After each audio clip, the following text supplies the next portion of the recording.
Bien, bonjour à tous. Il y a bien un domaine dans lequel on sent vraiment la responsabilité du poids politique et l'importance d'avoir un regard critique sur les modèles. C'est évidemment en matière de climatologie et de sciences du système Terre. Nous nous apprêtons à voter des lois qui vont nous demander de réduire très très fortement les émissions de dioxyde de carbone. Partie de ces lois sont motivées par des résultats de recherche et par des résultats de modèles. Alors je pratique ce métier depuis une vingtaine d'années. Je vais vous parler de mon regard sur les modèles du système Terre, pas uniquement du climat. En fait, on va élargir un petit peu la question. Et les talks précédents, les présentations précédentes m'ont donné beaucoup de vocabulaire que je vais pouvoir recycler. Mais je me suis quand même fait une réflexion en entendant Jean-Louis. C'est que, voilà, vous avez aujourd'hui devant vous des membres de l'Académie, des scientifiques qui forcément, par nature, par notre métier, ont automatiquement un regard autocritique sur ce qu'ils font. J'ai à un moment donné eu la crainte que vous sortiez tous de cette pièce en vous disant que finalement toute la recherche et les modèles sont devenus absolument hasardeux, du n'importe quoi. C'est notre métier, bien entendu, de comprendre quelles sont les directions de recherche et de comprendre les limitations et la portée de ce que nous faisons. Bien. Je suis physicien, enfin, en tout cas j'ai un diplôme de physique qui a d'ailleurs été co-signé par plusieurs, au moins une personne ici dans cette pièce, donc il en prendra la responsabilité. Donc la première approche que l'on peut avoir du système Terre, c'est de le voir comme un objet physique. Donc je vais reprendre un petit peu la stratégie de Jean-Louis. Nous allons le voir comme un objet, nous le coupons, nous découpons, nous l'isolons dans l'espace et on le prend comme un objet. Donc cet objet, la Terre, finalement, on peut l'étudier pour elle-même dans l'univers et se dire qu'elle est baignée d'un flux de radiation entrant qui vient du Soleil, hein, et que par ailleurs, la Terre, prise dans son ensemble, donc je la vois vraiment de très loin, irradie également de l'énergie vers l'espace. Donc en fait, ce que je suis en train de prendre ici, c'est le point de vue de Joseph Fourier. Alors ce que je vais expliquer maintenant n'est pas exactement la façon dont Joseph Fourier a formalisé les choses. Je le transforme un petit peu, mais je pense qu'il n'aurait pas été absolument révolté de la façon dont je vais présenter les choses ici. Je voudrais modéliser le système Terre. Je voudrais en avoir un modèle, et le modèle que j'en donne, c'est celui d'une sphère baignée dans un flux entrant de radiation et qui émet elle-même de la radiation. Donc je vais associer à ce système Terre une variable, et ma foi, je vais l'appeler T. Alors le terme T n'est pas innocent, je pense à la température, simplement pour expliquer l'idée d'un équilibre radiatif, à savoir que si je suis à l'équilibre, la quantité d'énergie reçue doit être égale à la quantité d'énergie émise. Alors, nous ne sommes ici pas dans un cours complet de théorie du système climatique, donc on va faire quelques approximations extrêmement grossières, mais après tout, c'est ce qu'on fait lorsqu'on écrit un modèle. Donc allons-y gaiement, hein, et soyons cohérents avec nous-mêmes. La radiation reçue, elle nous vient du Soleil, donc je vais supposer qu'elle n'est pas modulée, c'est une constante, qu'on pourra faire varier après, c'est une constante, S. Et puis la radiation émise, alors je fais un petit écart par rapport au canon de la physique, mais je vais dire que c'est une fonction linéaire de ma variable T, A plus BT, c'est classique. Hein. Donc ça veut dire que plus T est élevé, plus la température est élevée, plus la radiation émise vers l'espace est importante. Donc ce que je suis en train d'écrire, alors rappelez-vous ce qu'on a fait en école secondaire, ou quel que soit le nom que vous lui donniez, hein, vous transformez cette équation-ci en ce qu'on appelle une égalité à zéro, hein, une équation algébrique. Et donc, par conséquent, vous avez une équation à une inconnue, tout se passe bien, vous pouvez trouver T. Donc, le modèle d'équilibre se traduit par une équation algébrique. Donc, vous avez T. Alors, on pourrait raffiner, on peut passer 2 heures là-dessus, on pourrait se dire, oui, mais finalement, S, la radiation reçue, va dépendre également de la radiation réfléchie. Donc, S peut peut-être elle-même dépendre de différentes variables, peut-être même qu'elle dépend de la température, parce que si j'ai une température plus élevée, je fonds la glace, donc j'émets davantage d'énergie. Donc on pourrait avoir ici non pas une équation linéaire, mais je pourrais avoir une équation qu'on appelle non linéaire, qui admet plusieurs solutions, qu'on peut s'amuser. Il y a moyen de faire beaucoup de choses. On va avancer, on va aller dans une autre direction. Imaginez que je remette en question le principe d'équilibre. Je ne suis pas à l'équilibre. Peut-être qu'à un moment donné, je reçois davantage d'énergie que j'en émets. Donc cette fois-ci, il faut que j'écrive une équation qui va tenir compte de ce que je reçois, de ce que j'émets, éventuellement de ce que je stocke. Donc ça va arriver finalement une loi d'évolution. Alors pour ce faire, je suis obligé d'introduire une nouvelle variable, un nouveau concept, qui est évidemment clé chez tous les physiciens. C'est l'idée que je peux apporter de l'énergie sur un certain intervalle de temps. Ah, voilà, le temps intervient. Donc l'énergie peut croître au cours, l'énergie interne dans ce cas-ci, peut croître au cours du temps, elle peut diminuer au cours du temps, et là nous avons alors simplement une loi de conservation. J'ai écrit d'évolution parce que je pensais au temps, mais fondamentalement c'est une loi de conservation qui nous dit que la quantité d'énergie que j'émets, moins la quantité d'énergie que je reçois, une fois que j'en fais le bilan dans les comptes, eh bien j'ai l'évolution, un incrément d'énergie. Alors, bon, nous avons une équation un tout petit peu embêtante parce qu'elle fait intervenir deux variables. Donc, on va réaliser ce qu'on appelle dans notre jargon une fermeture de l'équation. Donc, cette énergie, je vais dire, ah mais finalement l'énergie est fonction également. La variation d'énergie est fonction de la variation de température. Et donc, j'arrive à simplement réécrire E comme étant C fois T. Bon, cette fois-ci, regardez l'équation, je regrette d'avoir choisi du rouge pour monter. Sur mon écran d'ordinateur, ça paraissait très bien. Je vois que sur l'écran de la DIA, elle est un peu cachée. La température augmente. Donc on a C delta grand T, variation de température sur un intervalle de temps, est égal à, ici, une fonction du temps. Alors fondamentalement, Jean-Louis vous a un petit peu expliqué la mécanique, c'est que si on va prendre des intervalles de temps de plus en plus petits, on va arriver à une équation différentielle. Ce n'est pas très important ici, parce que finalement, on peut même la garder, comme on dit, discrète, c'est-à-dire prendre des intervalles de temps discrets. D'ailleurs, c'est ce qui se passe dans l'ordinateur. Et on va dire, ben, finalement, ce modèle, ce principe de conservation va se traduire par ce qu'on appelle un système dynamique. Et l'idée du dynamique, ça veut dire que vous avez une évolution dans le temps. Alors à ce stade, les mathématiciens qui sont dans la pièce font des bonds de joie, ils sont en joie parce que le système dynamique, c'est une partie de leur métier. Quand on a un système dynamique sous la main, on peut non seulement étudier des points d'équilibre, mais on peut faire beaucoup plus de choses. On peut se demander est-ce que l'équilibre est stable ou est-ce qu'il est instable. Le système dynamique, c'est le cas notamment, ça va s'appliquer au cas du canon tirant un boulet que Jean-Louis a évoqué. On va se dire, ben voilà, quelle va être la solution du système dynamique, la trajectoire en fonction de conditions initiales.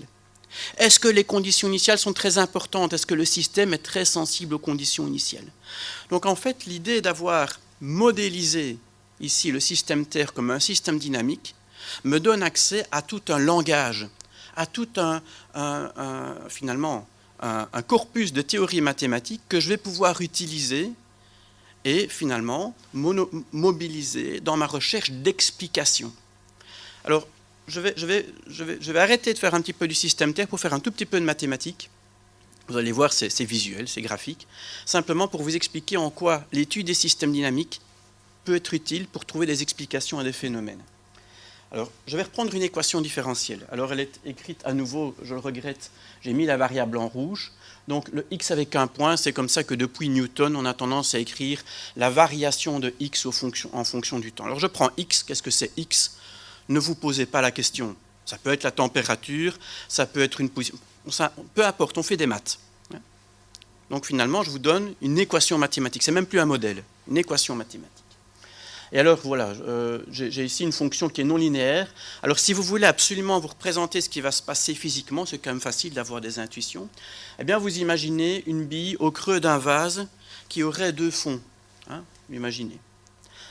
Alors on va ajouter un phénomène supplémentaire, c'est qu'on a une variable ici A qui va avoir pour effet de déformer ce vase au cours du temps. Voilà, on est dans l'abstraction, on ne parle même plus de climat, on est dans l'abstraction. Alors qu'est-ce qui va se passer? Et alors en plus, il va y avoir un peu d'agitation qui va faire que ma bille va vibrer. Alors ce que vous allez regarder, c'est ce qui va se passer dans ce cadre-ci. On va réaliser un graphique de la position de la bille en fonction du temps. Allons-y. Donc, ce qui se passe, c'est que la variable A ici est en train de déformer le vase. Voilà la position de ma bille. Elle bouge, elle bouge, elle bouge. Oubliez ceci, c'était pour une autre conférence que je n'utilise pas l'information. Et puis tout à coup, elle tombe dans l'autre vase. Alors, qu'est-ce qui s'est passé? Ça veut dire qu'un mouvement très graduel, et les mécaniciens savent ça très bien, évidemment, le mécanisme d'une montre à aiguille fonctionne comme ça. Un mécanisme graduel s'est transformé en une variation rapide. Et si vous retournez voir les amis mathématiciens, ils vont dire, mais oui, ce qui s'est passé, c'est que lorsqu'on analyse cette équation, eh bien, elle présente un point de bifurcation pour certaines valeurs du paramètre. Alors ce terme bifurcation, évidemment, du pain béni dès qu'on retourne à faire de la physique, parce que ça veut dire que malgré que certains phénomènes peuvent être très graduels, ils vont épisodiquement générer des effets qui, eux, paraissent très brutaux. Alors, cette notion de bifurcation, on la réimporte en physique, on la réimporte en climatologie, pour lui donner finalement une base à l'explication de toute une série de phénomènes. Par exemple, la désertification brutale du Sahara a été proposée avec un modèle dont l'équation était finalement très proche de celle-là. Et donc finalement, on va parler de réalisation du modèle, c'est-à-dire qu'on a une équation physique auquel on trouve une interprétation qui rend plausible le fait d'expliquer la désertification du Sahara il y a 6000 ans comme étant un phénomène de bifurcation. Mais en fait, ils sont légion. Que vous vouliez expliquer la forme d'un cyclone tropical ou même ce qu'on appelle des patterns de végétation sur lesquels René Lefebvre a beaucoup travaillé, et puis nous reprenons ici une partie de ses recherches avec un de mes étudiants, on va en fait pouvoir les expliquer comme étant des phénomènes de bifurcation, des bifurcations dans le temps ou éventuellement des bifurcations liées à des équations dérivées partielles dont Jean-Louis vous a parlé. Bon.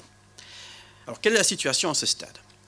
Nous voulons étudier le système Terre et nous savons que nous avons à disposition un corpus formidable de théories mathématiques que l'on peut modéliser à partir du moment où l'on écrit un modèle sous la forme d'équations différentielles, l'équation différence. Des équations qui me parlent de variation dans le temps ou qui me parlent de variation dans l'espace. Donc ça, si vous voulez, c'est notre boîte à outils. On vous demande de construire une maison, de construire un modèle du système Terre, et on vous dit si vous utilisez des équations différentielles, vous allez aller loin. Donc par conséquent, nous nous retranchons derrière la physique et nous posons la question, quelles sont finalement les lois de la physique que l'on peut modéliser, et puis par une espèce de pudeur, sachant que Federica était là, j'ai mis quels sont les principes derrière lesquels on peut se réfugier. Principe de conservation. Les physiciens aiment bien les principes de conservation. Conservation de la masse, conservation de la quantité de mouvement, c'est Newton en fait, conservation de la chaleur, de l'énergie, enfin toute une série de principes de conservation. Et donc on applique ces principes de conservation finalement à certaines composantes du système Terre, les océans. Voilà ici la photographie d'un collègue, professeur à Potsdam, qui enseigne l'océanographie. Alors je me rends compte que du fond de la classe, vous ne voyez pas bien, mais il a écrit au tableau toute une série d'équations dérivées partielles. Et il explique à ses étudiants comment, dans certains cas très idéalisés, on peut trouver des solutions à ces équations et on peut déjà expliquer toute une série de phénomènes. Un des phénomènes, par exemple, importants en océanographie, c'est le phénomène des courants de bord-ouest. Je dois aller un petit peu vite aujourd'hui dans mon exposé pour vous expliquer ce que c'est qu'un courant de bord-ouest, mais vous avez entendu parler du Gulf Stream. Le Gulf Stream peut s'expliquer comme grosso modo un courant de bord-ouest. On peut expliquer pourquoi on ramasse un anticyclone sur les Açores, déjà avec des modèles tels que ceux-là. Très vite cependant, les approximations idéalisation ne sont pas toujours satisfaisantes. On arrive à des systèmes d'équations qui ne peuvent pas être résolus au tableau noir, et Jean-Louis a fait l'introduction parfaite. On en arrive à implémenter ces équations sous la forme particulière qui peut, elle, se coder avec un programme informatique. Alors on fait une transition quelque part entre le modèle. Le modèle, finalement, c'est une représentation du système que l'on a codé sous la forme d'équations, avec finalement un outil numérique qui va nous permettre de trouver des solutions à ces équations. Alors, je vais utiliser ici le terme un petit peu controversé de simulateur. Il y a parfois un débat, à la fois entre philosophes et je dirais praticiens, savoir s'il faut parler de modèle ou de simulateur. Je vais utiliser le terme simulateur en l'assumant partiellement. Il y a différents domaines des sciences du système Terre où on utilise finalement des modèles numériques, que ce soit pour prévoir des tremblements de terre, pour prévoir le temps qui fait, donc la météorologie, pour faire les prévisions climatiques. Fondamentalement, on est généralement parti de principes de conservation que l'on a codés sous la forme d'équations différentielles et puis que l'on a discrétisé. Et ici, on représente ici l'idée qu'on a discrétisé la sphère terrestre dans à la fois son atmosphère, ses océans. Et alors, la grande nouveauté, si vous voulez, je ne dirais pas conceptuelle, mais vraiment de degré par rapport à ce qu'on a fait jusqu'ici, c'est que j'ai commencé mon exposé en disant je vais résumer l'état du système Terre par une variable, c'était T, et un peu pudiquement je dis voilà, ça fait penser à la température. Ici, on va avoir des millions de variables. Un simulateur moderne peut décrire l'état du système avec plusieurs millions de variables, qui vont être la vitesse du vent, la température, l'humidité, la salinité quand c'est dans l'eau, en différents points de grille. Par conséquent, aujourd'hui, si vous mettez les pieds soit dans un centre de recherche en climat, ou soit dans un centre de recherche en météorologie, vous allez souvent trouver, vous savez, quand vous rentrez, on essaye de faire bonne impression, vous allez souvent trouver un graphique tel que celui-ci. Alors, qu'est-ce qu'il représente ? Alors, je m'en rends compte à nouveau que les caractères sont trop petits pour que vous puissiez les lire. Ce sont les années de notre temps à nous, 1992, 2000, 2016. Et dans l'axe des ordonnées, vous avez un axe qui vous représente des millions, voire des milliards, voire des milliers de milliards, donc des billions en français, d'opérations à la seconde. Et donc ici, c'est une dia qui vient de Météo France. On va vous représenter les différents ordinateurs qui ont été employés au cours du temps. Et on vous explique qu'au cours du temps, on peut représenter et on peut calculer avec ces ordinateurs de plus en plus de milliards d'opérations à chaque seconde. Alors je vous propose de faire une pause, un instant, et réfléchir à ce qui est en train de se produire. Nous avons commencé par une équation telle que celle-ci. L'évolution de l'énergie au cours du temps est décrite par un bilan. Ça, si vous voulez, c'est une itération. C'est-à-dire que j'imagine que le temps s'écoule, mais il ne s'écoule pas, il est sur ma feuille de papier, mais j'imagine que le temps s'écoule, et qu'au cours du temps écoulé, la quantité d'énergie dans le système ou sa température a évolué. Ce que l'on fait finalement fondamentalement lorsqu'on représente lorsqu'on calcule des milliards d'opérations à la seconde, c'est qu'on permet au temps, une espèce de temps virtuel, hein, le temps du modèle quelque part, de s'écouler beaucoup plus rapidement. C'était le grand problème au début du siècle. On avait compris qu'on pouvait imaginer des systèmes d'équations différentielles qu'on coderait sur des ordinateurs, ou avant même les ordinateurs, on pouvait les résoudre à la main, mais le temps qui s'écoulait sur papier était beaucoup plus lent que le temps qu'on voulait modéliser. Et donc, quelque part, la course qui est en train de se créer, et la raison pour laquelle on utilise des ordinateurs de plus en plus puissants, c'est qu'on veut que le temps s'écoule le plus rapidement possible dans le modèle, de façon à ce qu'on puisse prendre des décisions. Alors aujourd'hui encore, pour modéliser l'évolution du climat pour 200 ans, ça peut prendre, sur ces énormes machines, ça peut prendre plusieurs mois, mais on y gagnant. On est quand même gagnant, puisqu'en quelques mois, on a une réponse sur ce qui pourrait se produire dans 100 ans. Fondamentalement, les climatologues, en tout cas ceux qui font ce travail, ont tendance à finalement utiliser l'augmentation de puissance de calcul pour raffiner les grilles. Et donc, quelque part, le fait qu'il faut 1 mois pour calculer 200 ans d'évolution n'a pas changé en 10 ans. Simplement, on utilise des modèles qui sont de plus en plus gourmands. Bien. Alors, quand on décrit un modèle ou un simulateur, si vous regardez un petit peu la littérature scientifique, vous allez voir tout un tas de jargon que vous ne comprendrez peut-être pas toujours parce qu'il est un petit peu, il s'utilise un peu en circuit fermé, mais on va vous parler beaucoup de modules et de paramétrisation. On va vous dire, voilà, un modèle du climat est constitué de différents modules ou sous-modules. Je vais avoir un module d'océan, un module d'atmosphère, un module pour la chimie atmosphérique, un module pour la distribution du carbone dans les océans. Et donc finalement, on est en train de faire exactement ce que Jean-Louis explique, c'est qu'on a une approche quelque part synthétique où on rajoute des couches. Toujours la question où on met le domaine. Mais si on veut avoir un modèle du système Terre, on est tenu quelque part d'ajouter ces différents modules. Évidemment, ce qui vous prend du temps de calcul. En même temps, il y a une approche analytique. C'est-à-dire qu'on essaie de raffiner au sein même d'un module d'atmosphère, on essaie de le raffiner pour avoir finalement une résolution de plus en plus fine. Et Jean-Louis vous a expliqué pourquoi c'est important d'avoir une résolution fine. Le drame, quelque part, qui est en train de se jouer, c'est qu'en combinant ces deux tendances, vous arrivez à des modèles non seulement qui sont de plus en plus gourmands en temps de calcul, mais qui sont aussi de plus en plus volumineux et finalement compliqués. Alors, quand moi j'ai travaillé au Met Office il y a 10 ans, j'étais en charge du test et des l'utilisation de ces modèles, à l'époque, le modèle qu'on utilisait représentait 500 000 lignes de code. Le dernier modèle qui est utilisé actuellement fait 2 millions de lignes de code.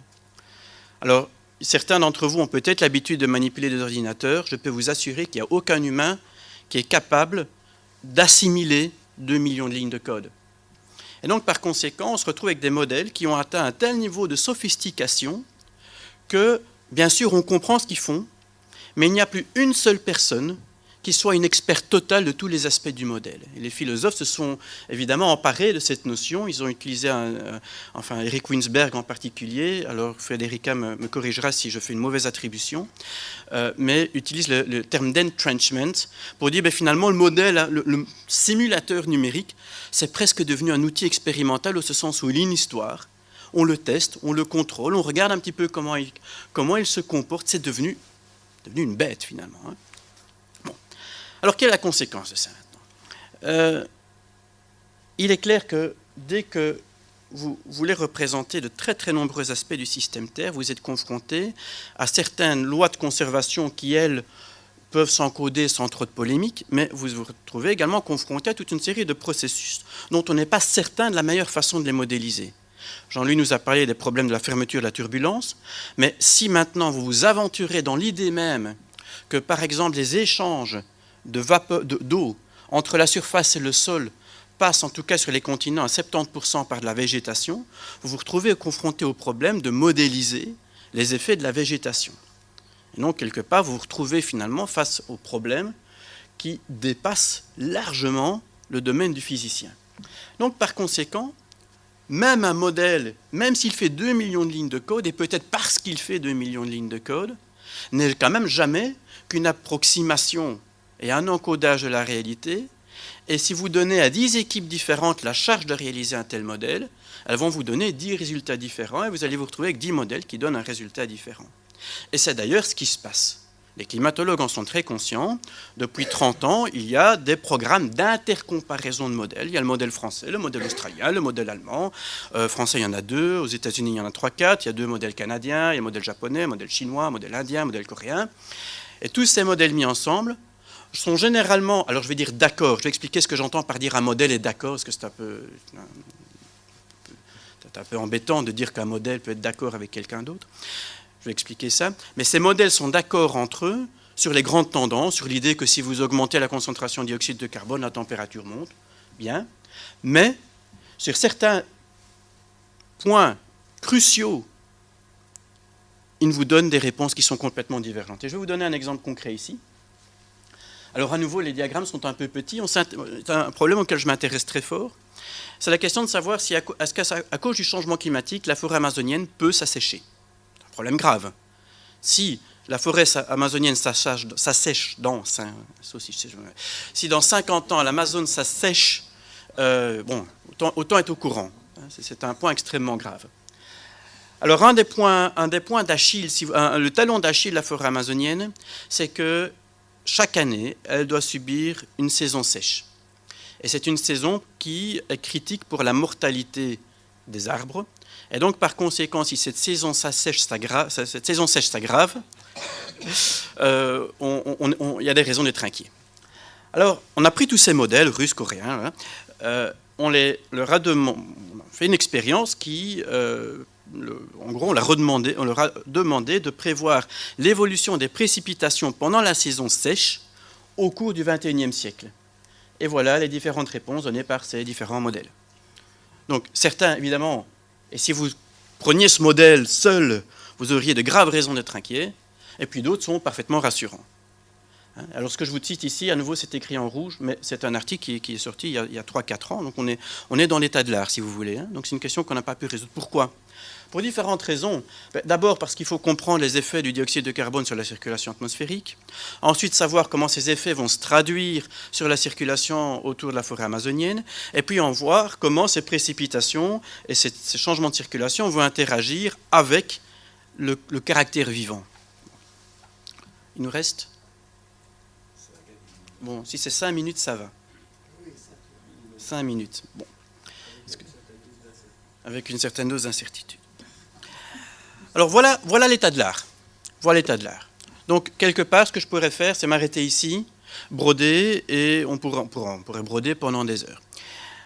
Je vais pourtant attaquer ici une autre façon de voir les choses, et je vais utiliser les 5-6 minutes qui me restent pour jeter un pavé dans la mare, si vous voulez. Tout ce que j'ai fait ici, c'est m'exprimer comme physicien et utiliser les outils de la physique qui, en complicité avec les mathématiciens, finalement, ça donne à la joie de manipuler des systèmes dynamiques. Et donc, à aucun moment, je n'ai remis en question l'idée même que mon modèle devait être exprimé comme un système dynamique. Pourtant, cette équation, qui finalement est acquise par pratiquement tout le monde, a été remise en question il y a quelques dizaines d'années. Et avec l'aide de Sergio Rubin, qui est au fond de la classe et qui travaille avec moi depuis quelques années, qui a une première thèse en biologie et qui en prépare une seconde sous ma direction, nous avons essayé d'explorer finalement dans quelle mesure cette correspondance était absolument pertinente et est-ce qu'il y a une autre façon de regarder les choses. En effet, jusqu'ici, tout ce que j'ai fait, c'est de décrire le système Terre baigné dans de la radiation et puis qui en réémet. Maintenant, évidemment, vous connaissez le programme Apollo, et une des photos qui a évidemment eu énormément de retentissement, c'est cette photo de la Terre prise en orbite depuis la Lune. Je pense que ça a été pris depuis Apollo 8, lors d'une première orbite lunaire. Et la Terre, évidemment, jaillit immédiatement comme étant quelque chose de tout à fait à part, puisqu'elle abrite la vie. Alors, qu'est-ce que ça implique? Alors, voyons voir. Ce que nous avons fait jusqu'ici, c'est modéliser la Terre comme un système dynamique. Ça veut dire fondamentalement, nous avons dit, étant donné des conditions initiales, nous allons calculer un état final. Ou, étant donné des paramètres, je peux calculer un état moyen. C'est équivalent, pratiquement. Si c'est un système dynamique, on parlera d'une mesure ergodique. Donc par conséquent, nous avons eu besoin de lois. Notre modèle, c'est notre modèle F qui nous a expliqué comment on transforme A en B, si vous voulez, un état final en état initial. Eh bien, ces énormes modèles qu'on utilise, ces machins de 2 millions de lignes de code, en réalité, sont quelque part construits comme ceci, à ceci près que F a été construit par un modélisateur. Et ce serait une illusion de penser qu'on écrit d'abord les équations, et puis qu'on regarde le résultat, et puis qu'on le vend directement à l'IPCC ou aux politiques. Ça ne marche pas comme ça. Après avoir obtenu un résultat, il y a une phase d'analyse critique qui est en réalité très longue, parce que très souvent, le modèle ne donne pas des résultats qui sont en adéquation avec ce qu'on attendait. Donc il y a un observateur, si vous voulez, je vais l'appeler Phi, voilà, climatologue, qui regarde les sorties du modèle et qui très souvent va réaliser des modifications sur les paramètres, sur certaines équations. Et ce qui est crucial, c'est que le modèle, il est formé comme des équations différentielles. Ça veut dire des équations qui vous décrivent des variations locales. Jean-Louis a beaucoup insisté là-dessus, c'est local. Mais l'observateur, le climatologue, il a une vision du système qui est globale. Il y a les images satellites, Et d'ailleurs, très souvent, ce qui va mal fonctionner quand vous faites tourner votre modèle pour la première fois, c'est qu'il va vous donner un résultat qui, globalement, est tout à fait inacceptable. Par exemple, il ne va pas représenter la circulation océanique du tout comme vous l'attendiez, la fameuse circulation thermohaline. Et donc, très souvent, on tune, on calibre. Et il ne faut pas croire que c'est quelque chose de caché ou de honteux. Vous avez toute une série d'articles dans la littérature scientifique qui vous parlent de ce tuning. Je ne suis pas en train ici de vous révéler des pages cachées. Bon, ça fonctionne comme ça. Alors, quelle est maintenant la grande différence entre un système vivant et ça? C'est qu'en réalité, nous fonctionnons tous quelque part avec des modèles. Et ça, ce que je vous explique ici, c'est la thèse du mathématicien et biologiste Robert Rosen dans les années 70. Donc, il a même formulé avant. Nous fonctionnons tous avec des modèles. Lorsque je vais aujourd'hui quitter 10 minutes à l'avance parce que je veux prendre mon train, c'est parce que je sais qu'il me faut 12 minutes pour arriver jusqu'à la gare et puis encore 1 minute pour prendre, etc. Je vais prendre une série de décisions en fonction d'un modèle anticipatif. Et lorsque nous, climatologues, et puis vous, puisque vous êtes concernés, nous faisons une prévision du climat, nous utilisons un modèle anticipatif. La grande différence entre cet état de figure et ce que fait un système vivant, c'est qu'il est lui-même et va se constituer lui-même à partir de lui-même est constitué à partir de son propre métabolisme. Et donc le modèle est créé lui-même par le résultat de ce modèle, et ce qu'on appelle une circularité. Et donc, ce qu'a proposé Robert Rosen, c'est l'idée même qu'en réalité, le sujet observant est lui-même produit par le métabolisme du système. Alors ça paraît extrêmement abstrait. Alors je ne vous cache pas, il m'a fallu plusieurs années de sacrifier toutes mes soirées à lire une littérature à laquelle j'étais complètement étranger, aux grandes dames de ma compagne, pour essayer de comprendre ce que ça impliquait mathématiquement. Et j'ai acquis la conviction que ce que Rosen a écrit il y a quelques dizaines d'années est absolument vrai, à savoir qu'un système comme celui-là ne peut pas être formulé comme un système dynamique. Et donc par conséquent, on ne peut pas le simuler. Alors la seule chose qu'on peut faire, c'est de le casser. C'est-à-dire, ben oui, je peux soit modéliser le climat, ou je peux soit modéliser éventuellement le système observateur. Cependant, et grâce à la collaboration de Sergio, nous avons ouvert un domaine de recherche sur lequel je ne peux pas m'étendre entièrement maintenant, mais qui quelque part met en miroir deux composants du système climatique qui s'influencent l'une l'autre. D'une part, la dynamique physique, et d'autre part, l'évolution des systèmes vivants à l'intérieur même du système climatique. Parce que finalement, grand nombre de processus que nous appelons physiques, comme l'évaporation, en réalité, ou la précipitation de calcaire, sont en fait le fait de systèmes biologiques qui dépendent de l'existence d'enzymes à la surface de la Terre et donc d'un patrimoine génétique. Et donc nous avons finalement deux côtés au système Terre qui vont constamment se mettre en miroir et se parler l'un l'autre. Je dois arrêter ici, mais ça vous a donné finalement et donc en conclusion, je n'ai pas mis de slide de conclusion, vous voyez comment partant d'une approche qui est strictement physicienne et qui va traduire l'évolution d'un système comme étant strictement l'implémentation d'équations différentielles, nous entrevoyons l'idée même qu'il y a une frontière extrêmement fondamentale à notre capacité à prévoir, qui est le fait que les agents moteurs de l'évolution font partie eux-mêmes du système.